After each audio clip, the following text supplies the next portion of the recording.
Menceritakan keseluruhan isi Alkitab dalam waktu 12 menit. Apakah bisa? Nah, ikuti penjelasannya.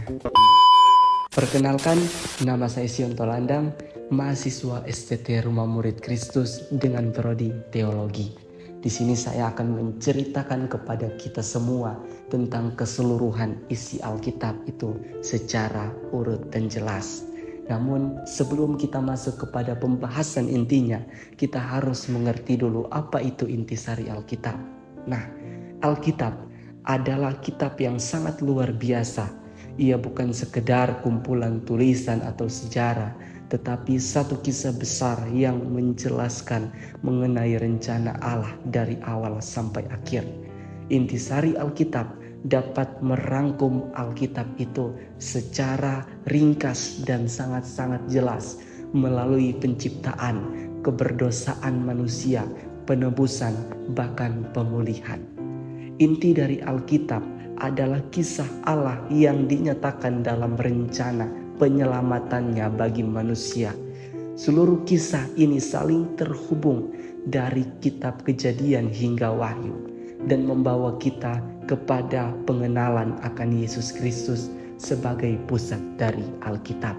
Nah, untuk menceritakan keseluruhan dari isi Alkitab, kita dapat menggunakan kunci sederhana, yaitu C7SY. C yang meliputi ciptaan, 7 dibagi menjadi 4 tokoh besar dan 3 komunitas, S adalah masa senyap, dan Y adalah Yesus. Nah, dengan menggunakan kunci sederhana ini, saya akan menceritakan seluruh isi Alkitab kepada kita semua dengan urut dan dengan sangat-sangat jelas. Segala sesuatu dimulai dari Allah. Dalam kasih dan kuasa-Nya, Dia menciptakan segala sesuatu itu sempurna. Dia memelihara umat-Nya dan Ia membawa rencana keselamatan yang puncaknya digenapi di dalam Yesus Kristus. Kisah ini tidak hanya mencangkup sejarah manusia, tetapi juga rencana Allah yang kekal. Dan dengan kerangka dari C7SY yang meliputi ciptaan, 4 tokoh besar, bahkan perjalanan besar yang meliputi 3 komunitas, masa senyap dan Yesus, mari kita memahami kisah agung ini. Pada masa penciptaan di dalam kitab Kejadian, Allah menciptakan segala sesuatu itu sempurna. Yang pertama, Allah menciptakan langit dan bumi. Dan dalam 6 hari Allah menciptakan dunia dengan keindahan dan keteraturan.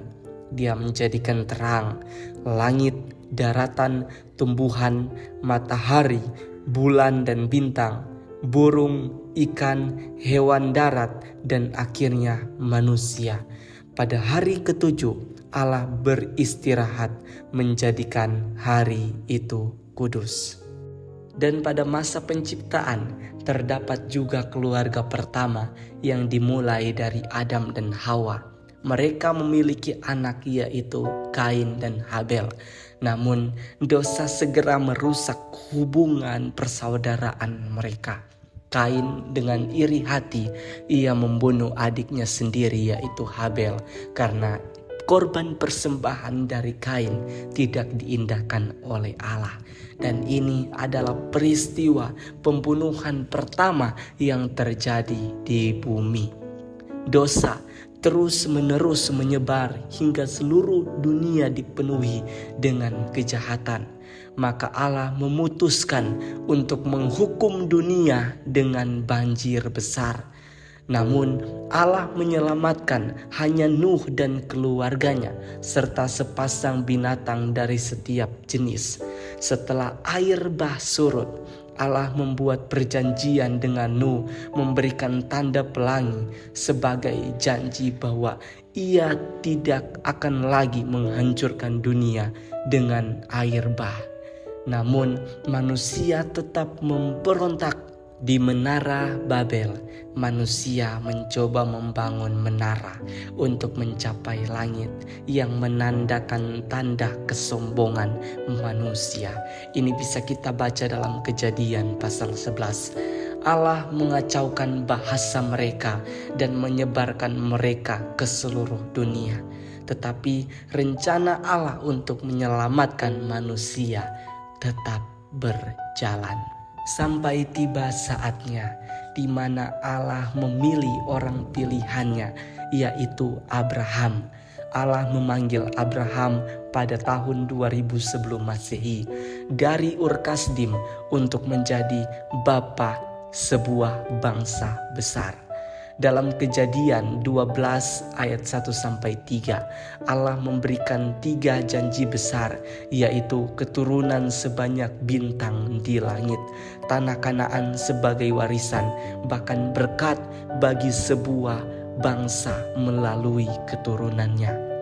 Abraham percaya kepada Allah meskipun ia dan Sarah harus menunggu bertahun-tahun sebelum kelahiran Ishak sebagai anak perjanjian. Ishak adalah tanda kesetiaan Allah. Dari Ishak lahirlah Yakub yang kemudian diberi nama Israel. Yakub memiliki 12 anak laki-laki yang menjadi cikal bakal 12 suku Israel. Meskipun Yakub sangat diberkati, dia juga memiliki banyak pergumulan, termasuk persaingan antara anak-anaknya. Yusuf, anak kesayangan Yakub, dijual ke Mesir oleh saudara-saudaranya sendiri karena iri hati. Tetapi Allah memakai penderitaan Yusuf untuk menyelamatkan keluarganya dari kelaparan. Yusuf adalah contoh bagaimana Allah memakai kejahatan untuk kebaikan. Meski dikhianati, Yusuf tetap setia dan Allah mengangkatnya menjadi penguasa kedua di Mesir. Dalam Kejadian 50 ayat 20, Yusuf berkata kepada saudara-saudaranya, "Kamu mereka rekakan yang jahat terhadap aku, tetapi Allah mereka-rekakannya untuk kebaikan." Yusuf menggambarkan bayangan Yesus yang melalui penderitaannya membawa keselamatan bagi dunia. Berabad-abad kemudian, setelah zaman Yusuf, kurang lebih sekitar tahun 1525 sebelum Masehi, bangsa Israel diperbudak di Mesir. Allah memanggil Musa untuk membebaskan umatnya melalui 10 tulah dan mujizat-mujizat besar, termasuk pembelahan laut Teberau. Di Gunung Sinai, Allah memberikan kepada Musa hukum Taurat, termasuk 10 perintah Allah yang sebagai pedoman hidup umatnya. Dalam kitab Ulangan, Yosua memberikan 5 khotbah besar yang berisi mengenang kasih dan pemeliharaan Allah, mengajarkan ulang hukum Taurat, menjelaskan berkat dan kutuk atas ketaatan atau ketidaktaatan, mendorong umat untuk memilih hidup, memberikan pengharapan akan seorang nabi seperti dirinya, yaitu penggenapannya adalah Yesus Kristus. Namun di tengah-tengah kepemimpinan Musa dalam perjalanannya memimpin bangsa Israel menuju ke tanah perjanjian, ia melakukan kesalahan. Ia tidak dapat menguasai dirinya yang membuat dia menjadi emosi dan Tuhan marah kepada Musa. Musa tidak dapat memasuki tanah perjanjian, yaitu tanah Kanaan. Lalu Allah memilih Yosua sebagai pengganti Musa. Yosua memimpin bangsa Israel untuk masuk ke tanah perjanjian. Dalam kitab Yosua, kemenangan Israel melawan musuh-musuhnya menunjukkan kesetiaan Allah. Yosua adalah gambaran dari Yesus yang memimpin umat Allah ke penggenapan menuju rencananya.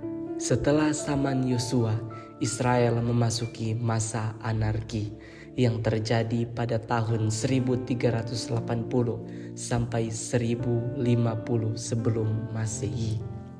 Tanpa pemimpin yang kuat, mereka jatuh ke dalam siklus dosa, penindasan, dan pemulihan. Hakim-hakim seperti Gideon dan Simson diangkat Allah untuk menyelamatkan bangsa itu, tetapi mereka terus-menerus memberontak kepada Allah. Dan dari keras kepalanya bangsa Israel pada masa pemerintahan hakim yang terakhir, yaitu Hakim Samuel, bangsa ini menuntut adanya seorang raja. Allah memberikan bagi mereka seorang raja. Raja pertama yaitu Raja Daud. Namun karena ia tidak melakukan firman Tuhan, ia ditolak sebagai seorang raja. Raja berikut, Raja Daud. Daud adalah seorang raja yang berkenan di hati Allah. Ia menerima janji bahwa taktanya akan kekal. Namun raja-raja setelah Daud yang memimpin bangsa Israel, karena mereka melakukan dosa, mereka mempengaruhi bangsa Israel melakukan hal-hal yang jahat di mata Tuhan. Hal-hal itu membawa kehancuran besar bagi bangsa Israel. Sehingga pada akhirnya bangsa Israel mengalami pembuangan karena ketidaktaatan. Israel dan Yehuda dihukum melalui pembuangan ke Babel. Di masa ini, nabi-nabi seperti Yeremia, Daniel, dan Yehezkiel mengingatkan bangsa itu akan pertobatan dan janji Allah untuk memulihkan mereka ketika mereka mau berbalik mengikuti perintah Allah. Setelah masa pembuangan, Israel harus melewati waktu 400 tahun tanpa wahyu, atau 400 tahun Allah tidak berfirman, yang biasa kita sebut dengan masa senyap. Pada masa senyap banyak sekali hal yang terjadi, di antaranya penaklukan oleh Alexander Agung yang datang dan memperkenalkan bahasa Yunani sebagai bahasa universal yang mempermudah penyebaran akan Injil. Pada masa senyap, Israel semakin merindukan kedatangan Mesias yang dijanjikan, khususnya karena penindasan politik oleh Roma. Pada masa senyap, bukan berarti Allah tidak peduli lagi kepada umat-umatnya sehingga ia tidak berfirman. Tetapi Allah sedang mempersiapkan jalan bagi kedatangan Sang Mesias, yaitu Yesus Kristus. Yesus Kristus adalah inti dari seluruh Alkitab. Dia adalah kegenapan janji Allah kepada Adam dan Hawa, Abraham, Musa, Daud, dan seluruh umat manusia. Kelahiran Yesus Kristus dari seorang perawan sesuai dengan nubuat Nabi Yesaya dalam Yesaya 7 ayat 14. Dia mengajarkan tentang kerajaan Allah. Yesus menyembuhkan orang sakit dan menunjukkan kasih Allah kepada semua orang. Di kayu salib, Yesus mati menggantikan manusia untuk menanggung dosa mereka. Dia bangkit pada hari ketiga mengalahkan dosa dan maut dan membuka jalan keselamatan bagi semua orang percaya. Setelah kebangkitannya, Yesus mengutus murid-muridnya untuk memberitakan Injil kepada segala bangsa, untuk mengabarkan kabar baik kepada semua orang, agar semua orang menerima dan mengakui Yesus Kristus sebagai Tuhan dan Juru Selamat. Inilah kisah Alkitab yang secara singkat saya ceritakan kepada kita semua lewat bantuan kunci dari C7SY. Tuhan Yesus memberkati.